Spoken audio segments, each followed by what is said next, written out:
अरे अरे, एक मिनट रुकिए और ये बताइए कि इन दोनों व्यक्तियों में से ज्यादा कौन खाता होगा। जवाब सोच लिया? आप में से अधिकतर लोगों ने बी के वजन को देखकर इसका जवाब बी दिया होगा, लेकिन आपका जवाब गलत है। इसका सही जवाब ए है। परंतु अगर ए ज्यादा खाता है तो ए का वजन क्यों नहीं बढ़ रहा, और अगर बी कम खाता है तो वी का वजन इतना बढ़ा क्यों जा रहा है? नमस्कार, मैं गजेंद्र बिक्का और आप देख रहे हैं सच से आगे। आज हमारे साथ एक ऐसी शख्सियत मौजूद है। आज सोशल मीडिया का ज़माना है और सोशल मीडिया के किसी भी प्लेटफॉर्म पर आप अगर देखोगे, नाम लिखोगे आकाश सिंघल, तो आपको मिल जाएंगे। अगर आप समय से पहले बूढ़ा नहीं होना चाहते और चाहते हैं कि एक लंबी और स्वस्थ आयु का भोग करें, तो इन 5 चीजों को आज से ही करना शुरू करें। एक प्राचीन अपनी परंपरा जिसको योग कहा जाता है, योग परंपरा के एक गुरु जिनको कह सकते हैं, योग सिखाने का एक महत्वपूर्ण कार्य है जो कर रहे हैं। ये भी एक सामाजिक हितार्थ का ऐसा कार्य जो इनके द्वारा किया जा रहा है। लाखों की भीड़ इनको सोशल मीडिया पर फॉलो करती है, लाखों लोग इनको देखते हैं और इनके योग से बहुत से लोग हैं वो लाभ पा रहे हैं। एक काम कीजिए, अभी कोई अपना पुराना जूता लेकर आए और इस फोटो के साथ में मैच करें और देखें कि आपका जूता इनमें से किस प्रकार से घिसा हुआ है। अगर वो इस प्रकार से घिसा हुआ है तो बिल्कुल ठीक है, पर अगर वो इस प्रकार से या फिर इस प्रकार से या फिर इस प्रकार से घिसा हुआ है, तो इसका मतलब यह है कि आप अपने शरीर के भार को या तो बहुत ज्यादा बाहर या अंदर की ओर रखकर चलते हैं। आप चाहे फेसबुक देखो, यूट्यूब देखो या अन्य कई सोशल प्लेटफॉर्म अगर आप देखोगे तो पाओगे आकाश जी के बहुत से फॉलोवर हैं। इससे यह साबित होता है कि दुनिया बुरी नहीं है, दुनिया में अच्छे लोग भी बहुत हैं और अच्छे लोगों को फॉलो करने वाले भी बहुत हैं। क्या आप नींद में बार बार चौंक जाते हैं या नींद में हमेशा आपको बेचैनी बनी रहती है? तो इसके लिए आज मैं आपको एक सिंपल योगा सीक्वेंस बताने जा रहा हूं। और अच्छे कार्य की सराहना जितनी की जाए उतनी कम है। आज हमारे साथ आकाश सिंघल जी मौजूद हैं। इनसे हम चर्चा करने का प्रयास करेंगे, इनसे जानने का प्रयास करेंगे योग के बारे में, इनसे जानने का प्रयास करेंगे इनकी एक्टिविटी के बारे में और किस तरह से स्वस्थ रहा जा सकता है योग से, ये भी जानने का प्रयास करेंगे। सबसे पहले आकाश जी, आपका बहुत बहुत धन्यवाद हमारे साथ जुड़ने के लिए। सबसे पहले मैं आपसे ये जानना चाहूँगा योग के बारे में, योग क्या है और इससे कैसे हम स्वस्थ रह सकते हैं? देखिए, योग की हमें वैसे देखा जाए तो बहुत सारी डेफिनेशंस देखने को मिलती है। कुछ बोलते हैं कि योग चित्तवृत्तियों का निरोध है, कुछ बोलते हैं कि योग इस संसार से मुक्त होने का माध्यम है। लेकिन सरल शब्दों में अगर मैं आपसे कहूँ तो योग का अगर सरल शब्दों में मूल अर्थ निकालें तो योग का मतलब आनंद है जी। हम अपने जीवन में जो कुछ भी काम कर रहे हैं, यहाँ तक कि आज के समय में हम जो योग भी कर रहे हैं वो इसीलिए कर रहे हैं ताकि हमें आनंद की प्राप्ति हो। तो मेरे मानने में ये है कि योग एक आनंद है और इसके द्वारा आप अगर इसको नियमित रूप से फॉलो करें तो आप परम आनंद की ओर बढ़ सकते हैं। जी, योग, आयुर्वेद या जो कई तरह की चिकित्सा हैं, इनका योग से क्या संबंध है? योग से देखिए, आयुर्वेद भी अगर आप देखें तो उसका भी एक छोटा भाग योग को दिखाता है। आयुर्वेद में बहुत सारी चीज़ें ऐसी हैं जो योग से पूरा वैसे ही मेल खाते हैं।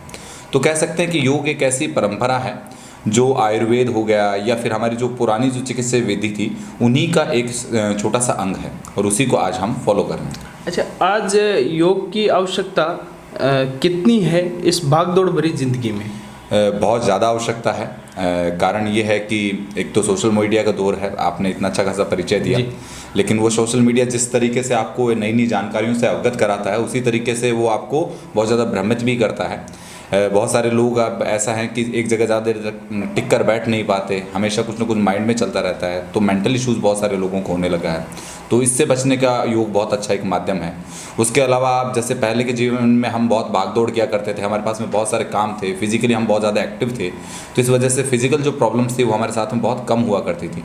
पर आजकल ज़्यादातर सिटिंग वर्क है, ज़्यादातर हम धूप में नहीं जाते, पूरे दिन घर के अंदर ही रहते हैं या फिर ऑफिस के अंदर रहते हैं। तो इस तरीके से हमें कई प्रकार के शारीरिक रोग, जैसे कि आप डायबिटीज़ ले लीजिए, ब्लड प्रेशर ले लीजिए, इस तरह की कई समस्याएं हमें होने लगी हैं। और इनसे बचने के लिए भी योग से बेहतर कोई माध्यम नहीं हो सकता। जी, योग से कितनी ऐसी बीमारियों से मुक्त हो सकते हैं, या योग के द्वारा है जो बीमारियों का इलाज किया जा सकता है, कितनी लगभग अमूमन? देखिए, इसका कोई एक सटीक जवाब देना थोड़ा मुश्किल होगा, लेकिन मैं आपसे ये निश्चित रूप से कह सकता हूँ कि अगर आप समय से ही योग को फॉलो करें तो आपको बहुत सारी बीमारियाँ तो होंगी ही नहीं, और कुछ बीमारियां जैसे कि जो जनरल प्रॉब्लम्स हम बोलते हैं, जैसे मैंने अभी भी नाम लिया, जैसे कि डायबिटीज़ हो गया, ब्लड प्रेशर हो गया, या हार्ट संबंधी जो कोलेस्ट्रॉल के इश्यूज़ हमारे को आजकल देखने को मिल रहे हैं, या कमर दर्द, गर्दन दर्द, पोस्चर से रिलेटेड जो हमें इश्यूज़ देखने को मिल रहे हैं, इन सब इश्यूज़ पे योग के द्वारा बहुत अच्छे से काम किया जा सकता है और इन सब चीज़ों को कुछ हद तक ठीक किया जा सकता है। और अगर ऐसी स्थिति आ चुकी है जहाँ पर ये ठीक नहीं हो सकती, तो उस जगह बहुत ज़्यादा योग का अभ्यास कर हम बहुत ज़्यादा आराम प्राप्त कर सकते हैं। अच्छा, एक भ्रांति है वो फैलाई जाती है कि योग अगर कोई करता है तो उसको ब्रह्मचर्य का पालन करना चाहिए या नहीं करना चाहिए, ये कितना इम्पोर्टेंट है योग करने के लिए और बीमारियों से मुक्ति के लिए? इस सवाल का जवाब मेरे से अक्सर एक सवाल पूछा जाता है, उसके माध्यम से दूंगा। कुछ लोग मेरे पास सवाल करते हैं कि मैं रात को शराब पीकर सोता हूँ, या फिर मैं नॉनवेज खाता हूँ, या मैं इस तरह की गलत दुराचार में फंसा हुआ हूँ, तो क्या मैं योग कर सकता हूँ? तो मैं बोलता हूँ हाँ जी, आप बिल्कुल कर सकते हैं। तो योग अपने आप में इतना बड़ा जादू है कि आप कुछ भी कर रहे हो, चाहे आप ब्रह्मचर्य फॉलो ना करें, चाहे आप किसी भी तरीके के और बुरी चीज़ें करें, अगर आपने योग को करना शुरू कर दिया तो धीरे धीरे ये बुरी चीज़ें आपसे दूर हो जाएगी। तो ये ज़रूरी नहीं है कि आप ब्रह्मचर्य का फॉलो करें और फिर उसके बाद में आप योग करें। आप योग करना शुरू कर दें, धीरे धीरे ब्रह्मचर्य और इस जैसे कई और जो अहम नियम हैं हमारे साथ में, वो सब चीज़ें होने लग जाएंगी। ये बात थी योग की। अब इनसे जानते हैं इनकी जर्नी कैसे शुरू हुई।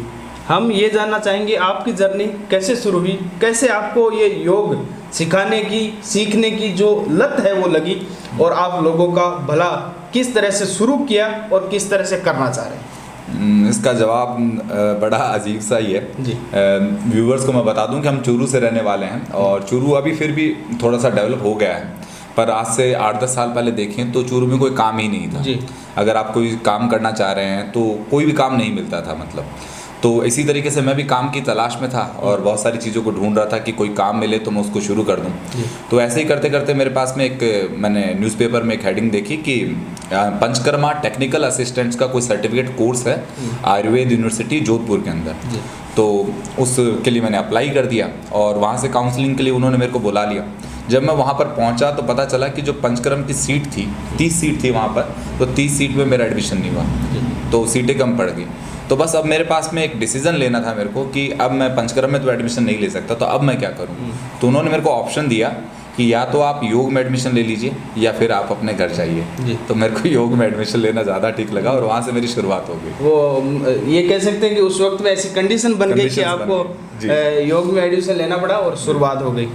अभी सोशल मीडिया का ज़माना है और सोशल मीडिया पर ये काफ़ी है वो चर्चित हैं। हम देखने वाले लोगों से और ये कहना चाहेंगे इनके मार्फत ये प्रयास हमारा ये था कि योग एक ऐसी क्रिया जिसे ऋषि मुनि करते आए थे। आधुनिक भारत की बात करें तो बाबा रामदेव जी हैं योग गुरु, जिनको कहा जा रहा है इंटरनेशनल लेवल पर योग को पहुंचाया है। एक नाम लेना चाहूँगा स्वर्गीय राजीव दीक्षित जी, जिन्होंने योग, आयुर्वेद और कई तरह की है जो चिकित्सा पद्धति से लोगों को जागरूक किया। आज ये एक बहुत बड़ी समस्या भी है स्वास्थ्य को लेकर के, और इसमें योग महत्वपूर्ण है। आप आयुर्वेद योग का समावेश करके सुखी जीवन जी सकते हैं। हमारे साथ आकाश सिंगल जी जुड़े, इनका बहुत बहुत धन्यवाद।